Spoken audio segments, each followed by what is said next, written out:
안녕하세요. 오늘은 3월 8일 금요일이고 마르코복음 12장 28절에서 34절의 말씀입니다. 오늘 복음 묵상의 주제는 첫째 계명입니다. 율법학자 한 사람이 예수님께 와서 모든 계명 가운데 첫째 가는 계명이 뭐냐고 물었습니다. 모든 계명 중 첫째가 뭐냐 하고 물었죠. 모든 상황에서 끊임없이 스스로에게 무엇이 중요한가 하고 묻는다면 이것은 지능적인 사람의 전형적인 모습이죠. 이것이 시험을 준비하는 학생들, 그리고 정직한 통치자들, 교육자, 노동자가 하는 일인 것이죠. 첫째가 뭐냐? 핵심이 뭐냐? 목표가 뭐냐? 하고 묻는 것이죠. 그러니까 율법학자는 아주 그런 점에서는 지능적인 사람이죠. 우리가 살아가는 데 있어서 도덕적인 삶에서도요, 모든 사람에게 유효한 기본적이고 필수적인 의무가 있는 것이죠. 즉 우선 자선단체가 있는 거죠. 그리고 순교자들은요, 그들이 바로 목숨을 다하는 것, 즉 죽음이라고 하는 것이 사랑의 표시이기 때문에 순교자들은 존경을 받는 거 아니겠습니까? 자기 목숨을 내놓은 거잖아요. 요한복음 15장 13절에 보게 되면 사람이 벗을 위해서, 친구를 위해서 자기 목숨을 버리면 이보다 더 큰 사랑은 없다 하고 말했잖아요. 요한복음 15장 13절. 예수님이 그런 분이었잖아요. 리옹의 성 이레네우스께서는요, 지식을 최우선으로 생각하기 때문에 영지주의자들하고 싸웠어요. 이레네우스 성인은요, 구원을 얻으려면 많이 알 필요가 없고 많이 사랑해야 한다고 썼어요. 히랍 사람들은요, 완덕이 완전한 게 아는 것이었다면 구약 사람들은요, 믿는 것이 완덕이었고 최고였고요. 예수 그리스도 신약에서는요, 사랑하는 것이 최고의 완덕이죠. 그러니까 이레네오 성인은 구원을 위해서, 구원을 얻으려면 많이 아는 것 필요 없고 많이 사랑해야 된다고 말씀하신 거예요. 금욕적 수행, 금식, 고행도 사랑이 없다면 쓸모없는 노력일 거라고 얘기한 거죠. 우리 봉사도 마찬가지예요. 어떤 본당에 대한 여러 가지 참여도 마찬가지죠. 다시 말하면, 그리스도교, 특히 종교 역사에서 키루스 테오도르토라가는 시리아 수도자가 있는데, 바로 시리아 수도자들의 힘든 삶을 묘사한 것이, 먼저 아이폰의 잠금을 해제해야 합니다. 이게요, 쉬리가 나왔네요. 죄송합니다. 저도 깜짝 놀랐어요. 웬 말이 나오나. 그래서 힘든 삶을 묘사했지만 오직 사랑만이 그것을 정당화하고 가능하게 한다는 결론을 내린 것이죠. 우리 한국 수도, 방인 수도회 중에서 저는 꽃동네 수도원이 바로 이 사랑의 수도원이라고 생각해요. 한국 방인 수도원과 외국에서 들어온 수도원, 결정적 차이는 인식함으로써 사랑하는 건데, 바로 한국형은요, 특히 꽃동네는 사랑함으로써 인식할 수가 있는 거거든요. 이것은 다른 게 아니라, 틀린 게 아니라 같은 동전의 양면을 얘기하는 것이죠. 아우구스틴 성인도 얘기했고요. 토마스 아퀴나스도 얘기했고요. 믿기 위해서 아는 것과 알기 위해서 믿는 것. 이게 틀리고 맞는 거 아니지 않습니까? 조화를 이루어야 되는 것이죠. 그래서 주님께서 이런 말씀을 하시죠. 첫째 계명을 물으니까, 너는 마음을 다하고 목숨을 다하고 정신을 다하고 힘을 다하여 주 너희 하느님을 사랑해야 한다 하고 말씀하시죠.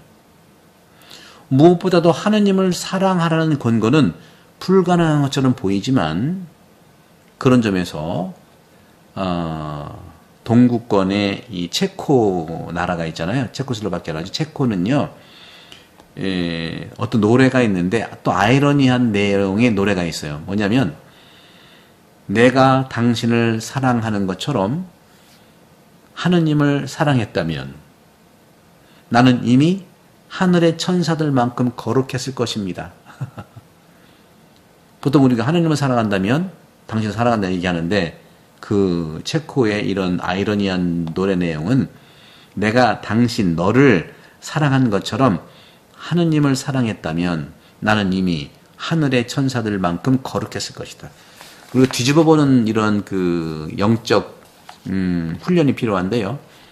우리가 늘 말씀드린 내용이에요. 우리가 하느님을 믿기. 그러니까 저도 우리 교우들한테 말씀을 드리면 저는 믿음이 없어요. 믿음이 약해요. 믿을 줄 모르겠어요. 믿음이 어렵다고 하고 힘들다고 그래요. 당연히 하느님에 대한 믿음이겠죠. 그런데 뒤집어 보면 하느님께서도 우리를 믿는다는 건 결코 쉬운 일일까요? 우리가 하느님을 믿는 것처럼 하느님도 우리를 믿어준다는 것은 결코 쉬운 일은 아닐 거예요. 이런 면에서 우리가 역지사지의 영성이 필요한 것이죠. 상대방 입장도 보는 것이고요. 하지만 일부 엄격한 도덕주의자들은 하느님의 사랑을 연인의 사랑에 비교하는 것을 신성모독이라고 생각했어요. 특히 니체 같은 경우에는 그러니까 그리스도교를 어떻게 비판했냐면 인간 에로스를 인간의 침대 밑으로만 숨겼다고 얘기를 하는 거죠. 하지만 오늘날에는 에로스야말로 하느님 아가페를 가는 중요한 하느님 에로스적 사랑이라는 표현도 하죠. 호세 예언자가 얘기하잖아요. 하느님이신 어머니께서 우리를 품어주시고 볼 맞춰주시고 에로스잖아요.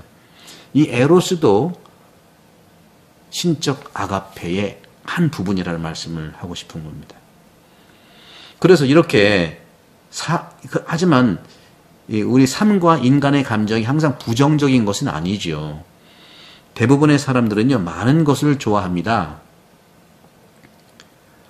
하느님보다 더 하지만 사랑에 빠졌다고 말하는 사람들, 그리고 열정을 우리가 취했단다면 하느님의 법이, 다시 말해 하느님의 법과 이 사랑이 충돌할 때 그 하느님의 법을 우선하지 않을 정도로 우리가 머리를 잃지 않을 수도 있는 거예요.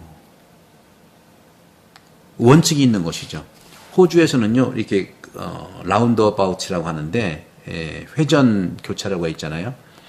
호주에서는 무조건 오른쪽에서 오는 차가 먼저예요. 그래서 우리가 들어가려고 할 때 오른쪽에서 차가 오면 내가 기다려서 간 다음에 제가 가야 돼요.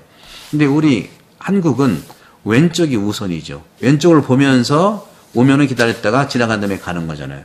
요즘 태안도 회전교차로가 꽤 있어요. 한국도 그렇게 좀 바뀌고 있는 것 같은데.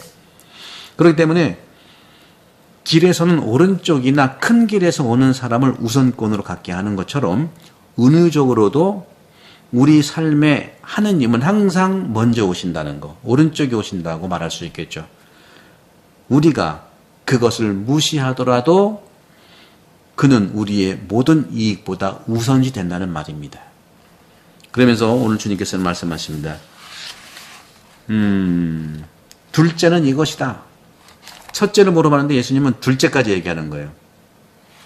뭐든지 하나만 얘기할 때 균형을 잃을 수 있거든요. 둘째는 이것이다. 네 이웃을 너 자신처럼 사랑해야 한다 하고 이보다 더 큰 계명은 없다. 더 중요한 계명은 없다. 하고 말하는 거죠. 어머니는요, 아들이 칭찬받으면 기뻐해요. 그렇지 않습니까?